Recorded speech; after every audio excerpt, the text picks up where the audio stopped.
Bonjour à tous, on est lundi, j'espère que vous avez passé un bon week-end. Je suis avec Shai et on va décrypter ensemble le week-end de basket justement.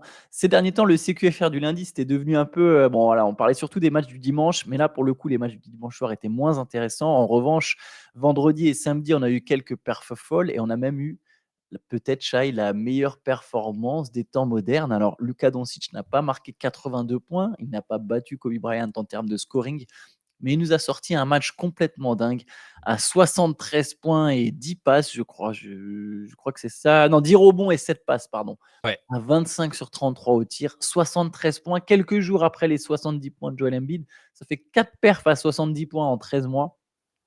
Shai, j'ai du mal à trouver les mots pour décrire cette perf, mais ouais, si, c'est peut-être ouais, je pense, c'est peut-être la plus dingue de notre époque. Bah, sur l'efficacité, c'est fou. Après, on pourra toujours pondérer ça par l'implication défensive des Hawks, surtout en début de match, c'était très compliqué. Mais bon, je veux dire, ça doit rien enlever à ce qu'a fait Luka et c'est se dire que Kobe, pour son record perso, il avait pris 46 shoots, donc 13 de plus quand même. Et Luka, comme nous le faisait remarquer Théo à juste titre avant qu'on lance ce CQFR, il y a 2 actions, au moins où il marque, un panier qui lui est pas accordé, où il a juste la faute. Donc c'est-à-dire qu'il avait, il avait dans les pattes le record, enfin il pouvait facilement, j'exagère, mais il avait dans les pattes la perf de Kobe, assez clairement, et il a pas tant croqué que ça, hein. En fait, il a pas cherché, je trouve, Sur ça aurait pu 33 ça aurait tirs, pu ça le doit même convaincre. pas être son record de tirs tentés sur un match, hein, C'est très 33. possible, j'ai pas ça sous la main, mais c'est très possible parce que ça fait pas en tout cas le mec, sans regarder le match ou les highlights, si tu regardes juste la feuille de match, tu te dis: «Bon, il a pas ultra forcé, quoi».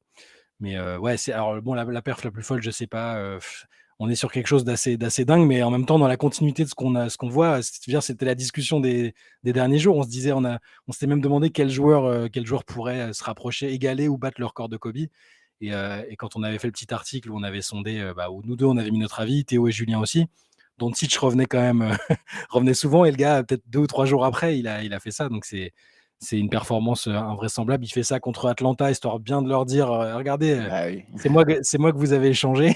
C'est moi le gars, coucou, 73 points».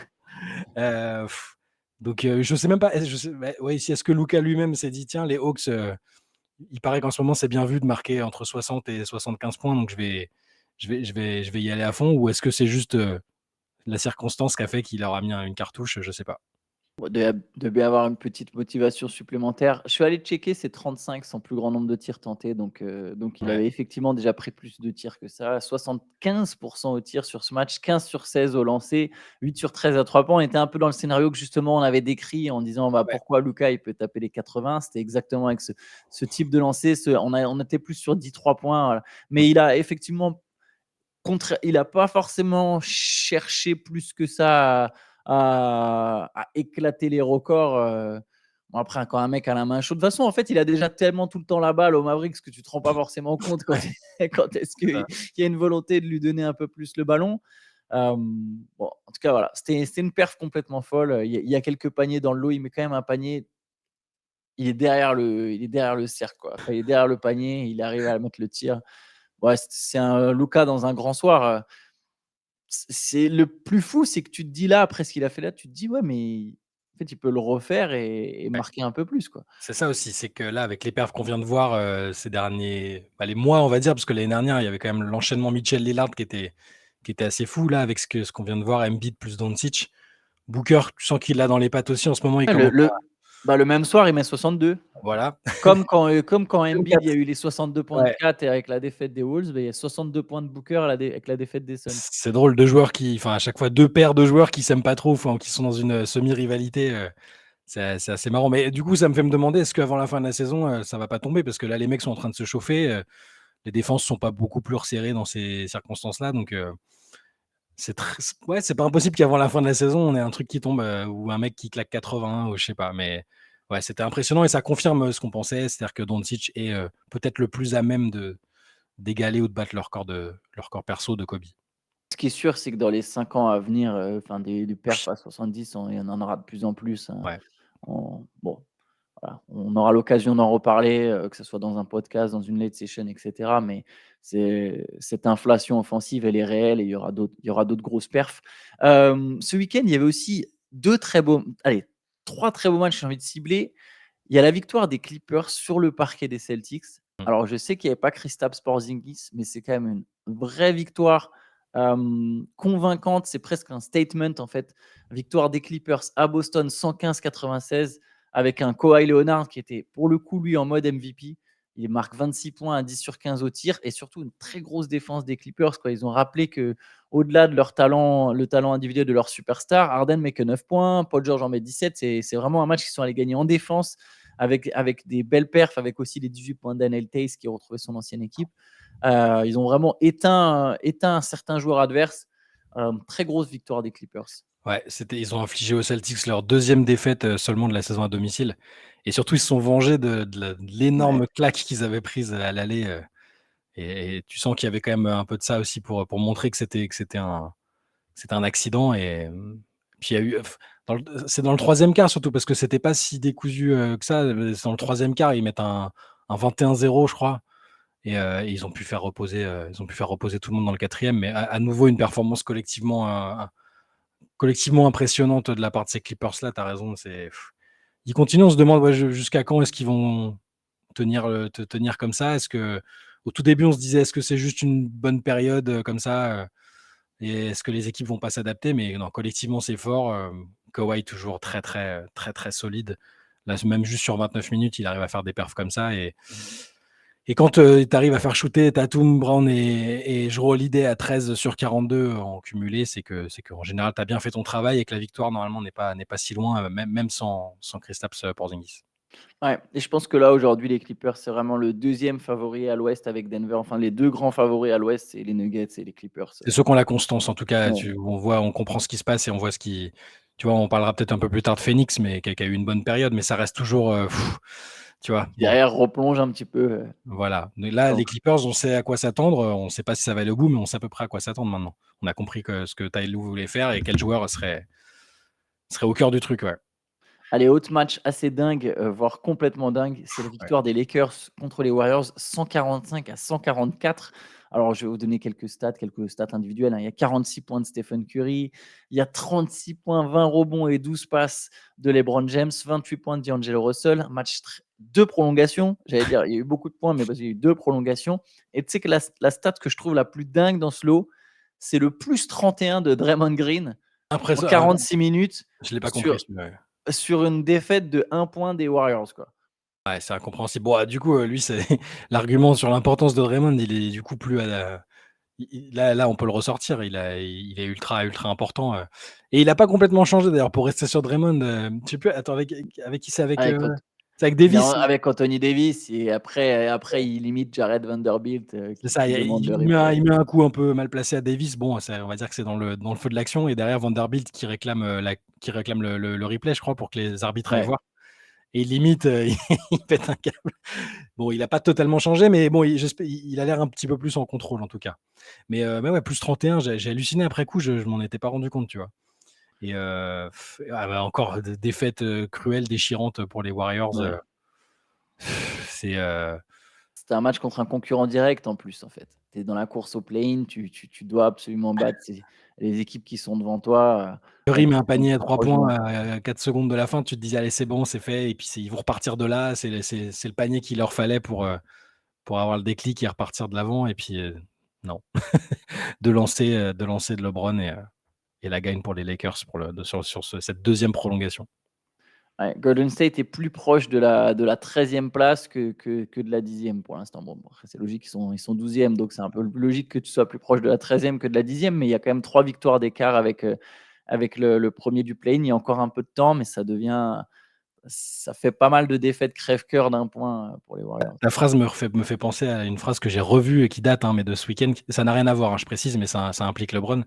C'est Brian Scalabrine qui disait Oui, à un hater, «Je suis plus proche de LeBron James que vous n'êtes proche de moi». Voilà, ça m'a fait penser il à a ta pas phrase. tort d'ailleurs. Les joueurs NBA sont à des années-lumière au-dessus, en termes de niveau de jeu. Voilà, c'est un autre débat, mais ça m'a fait penser à ça. Et juste petit mot sur encore D'Angelo Russell qui a été très, très important pour les Lakers. Ouais. Il met des gros paniers en prolongation, 28 points en tout. Je sais pas combien il en met en prolongue, mais j'ai l'impression qu'il en a foutu un paquet quand même, sur l'impression, voilà. Et il continue d'enchaîner les belles perfs et j'en viens toujours à me demander s'ils vont pas le garder du coup. Il va les bluffer. Non, mais il est important effectivement, le problème avec D'Angelo, c'est toujours en playoff, Il y a Mmh. certains joueurs qui sont mieux taillés pour le basket de saison régulière, mais oui, il fait une très belle période en ce moment pour D'Angelo Russell. Ouais, Victoire des Spurs aussi ce week-end. C'est un semi-événement, mais plus tant que ça, parce que ça gagne quand même de plus en plus. C'est quelque chose ouais, qu'on pouvait prédire d'ailleurs, en fait, que le fait que San Antonio finirait bien, enfin, ferait une bien meilleure deuxième moitié de saison pour plusieurs raisons. Déjà parce que il y a que des jeunes, donc effectivement ça progresse, ils progressent tous naturellement.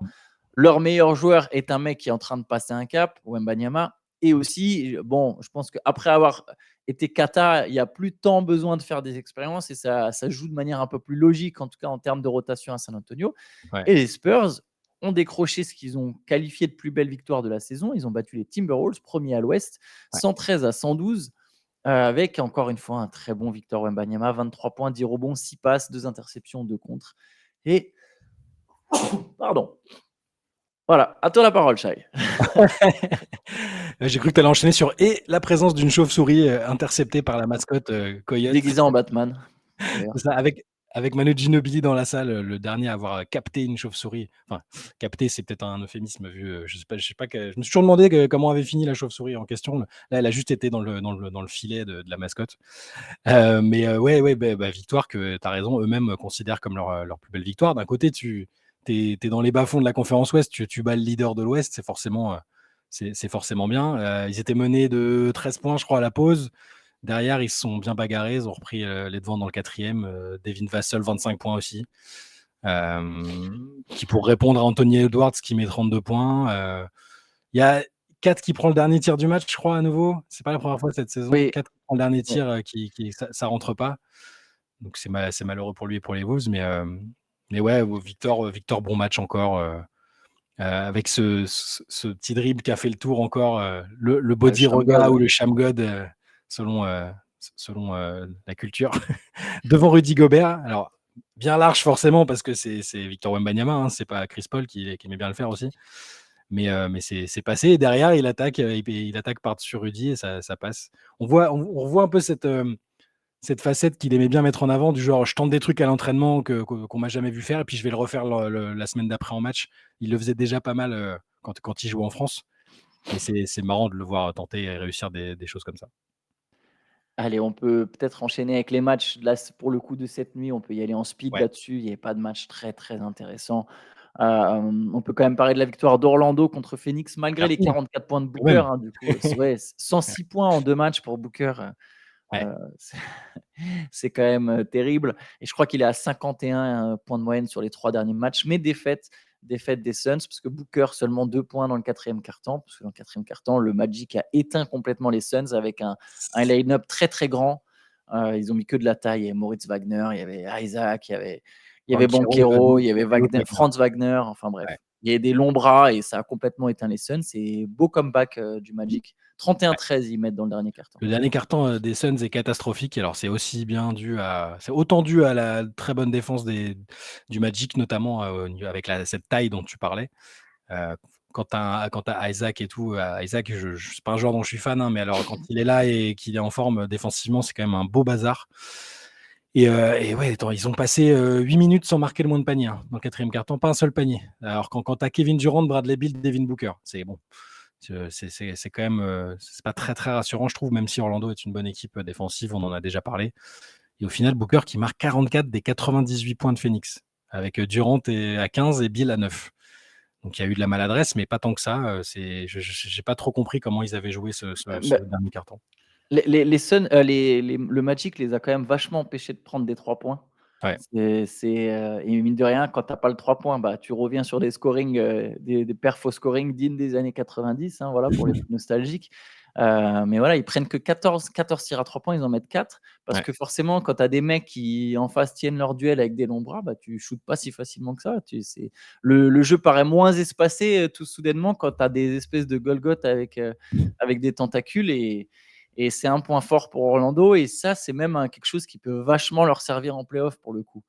De ouais, toute façon, Orlando, en attaque, c'est pas très beau, mais bon, ils ont l'habitude de jouer de laisser à Banchero se débrouiller en ISO sur certaines séquences sur demi-terrain. Ils ont quand même, et défendre fort, ils ont quand même un basket bien taillé pour les playoffs.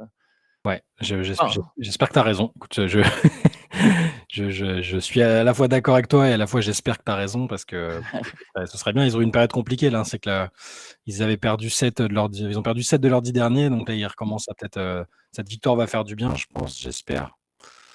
Et, euh, et ouais, non, Marcus monte en puissance un peu aussi. ouais, ouais, un très très gros début de match. Après, ça s'est un peu tassé, mais c'était quand même bien. Et Banchero, toujours bien. Banchero, 26 points, 7 passes à 50%, c'est du propre. Voilà.